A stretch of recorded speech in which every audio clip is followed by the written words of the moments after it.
What's up guys, Assalamualaikum dan salam sejahtera kepada korang semua yang sudi menonton Saja Sembang. Aku Faizwan. Episod kali ini tentang BPR. Okey, mungkin korang masih lagi tertanya, masih lagi confused. Okey, sama ada BPR RM500 yang disebutkan melalui pengumuman khas Perdana Menteri baru-baru ini, yang mana teksnya berbunyi begini. Pertama, bantuan prihatin rakyat ataupun BPR. Semasa pengumuman permerkasa tambahan yang lepas, kerajaan bersetuju untuk memberi bayaran tambahan bagi BPR sehingga RM500 pada bulan Julai, dan bayarannya akan dibuat secara berperingkat mulai esok 29 Jun. Sini aku nak maklumkan permerkasa tambahan. Jom kita tengok paparan ini. Ini merupakan bantuan prihatin rakyat tambahan, yang mana diumumkan oleh Perdana Menteri, melalui statement tadi, bagi ketiga jenis kategori ini. Isi rumah berpendapatan RM2,500 ke bawah, RM500 mereka dapat. Isi rumah berpendapatan RM2,501 sehingga RM5,000 yang mereka dapat RM300. Dan golongan bujang, yang mana golongan bujang ini ada dua, yang mana kedua-dua golongan bujang ini akan terima RM100. Jumlah maksimum dia, kalau kau tengok sini, bagi kategori isi rumah berpendapatan RM2,500 ke bawah, iaitu RM500. Sebab itulah dia melalui petikan yang tadi aku ada bacakan, sehingga RM500. Inilah yang dimaksudkan sehingga RM500. Maksudnya, berdasarkan ketiga jenis kategori ini, sehingga RM500 jumlah maksimum pembayaran BPR tambahan ini melalui program pemerkasa tambahan. Tapi ada orang tanya pula, teks tu dia beritahu bulan Julai. Jom kita baca balik. Kerajaan bersetuju untuk memberi bayaran tambahan bagi BPR sehingga RM500 pada bulan Julai, dan bayarannya akan dibuat secara berperingkat mulai esok 29 Jun. Tadi aku ada maklumkan RM500, RM300, RM100, yang mana pembayaran akan dibuat secara berperingkat mulai 29 Jun. Maksudnya 29 Jun secara berperingkat, mestilah pembayaran tu akan terus pergi ke bulan Julai. Tak semestinya semua sekali akan dapat bulan Jun. Sebab itulah dia beritahu pada bulan Julai secara berperingkat.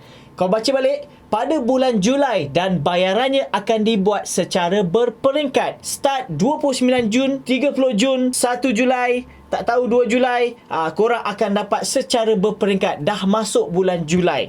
Inilah yang dimaksudkan. Dan dia ada maklumkan tadi sehingga RM500. Ini keyword je. Dia tak beritahu akan dapat bayaran RM500, tetapi dia kata sehingga RM500. Maksudnya RM500 ini dia highlightkan bagi kategori isi rumah yang berpendapatan RM2,500 ke bawah.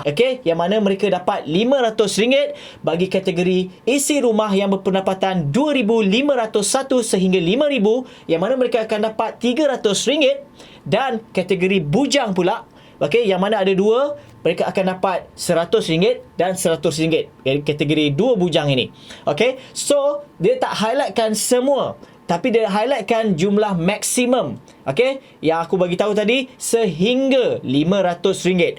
Jom kita tengok pula statement yang seterusnya. Manakala BPR fasa ketiga dengan kadar bantuan antara RM100 sehingga RM1,400 akan dibayar pada bulan September nanti. Ini adalah merupakan BPR fasa ketiga, yang mana fasa ketiga ini terbahagi kepada dua. Penerima yang telah lulus dan tak ada masalah, yang tak ada terlibat dengan permohonan rayuan, dalam lingkungan inilah mereka akan dapat baki fasa yang ketiga. Dan bagi korang yang tidak lulus bagi fasa yang kedua, tetapi setelah dah buat permohonan rayuan, terus korang akan dapat amount bayaran penuh. Fasa kedua dan fasa ketiga sekaligus pada bulan September nanti. Yang mana kesinambungan statementnya, bulan September juga akan melibatkan bayaran ke atas kes-kes lulus rayuan BPR. Maksudnya, contoh aku bagi tahu korang, bagi kategori isi rumah yang berpendapatan RM2,500, yang mana fasa pertama mereka telah dapat RM300, fasa kedua mereka telah dapat RM400. Baki yang mereka akan akan dapat adalah RM1,100. Ini bagi penerima yang lulus. Maksudnya fasa 1, fasa kedua, fasa ketiga mereka lulus. So, mereka akan dapat baki RM1,100. Bagaimana pula dengan teks ucapan yang mengatakan sehingga RM1,400? Ini dicampur pula dengan fasa kedua yang mereka tidak lulus sebenarnya. Bagi kategori isi rumah 2,500 ke bawah. Aku highlightkan 1,400 ini seperti mana aku highlightkan 500 tadi. Sebab aku bagi tahu jumlah maksimum. Bagi kategori isi rumah 2,500 ke bawah yang mana mereka dapat jumlah yang paling tinggi di dalam penerimaan BPR 2021. Sama juga dengan kenyataan kerajaan. Kerajaan highlightkan jumlah maksimum. Sehingga. So, begitulah perkongsian aku dalam episod kali ini. Diharap sedikit sebanyak memberi info dan maklumat tentang perkara ni. Bagi korang yang belum subscribe channel aku Usah Sembang, please klik button subscribe dan jangan lupa share dan juga like video ini guys. Aku Faizwan. Assalamualaikum.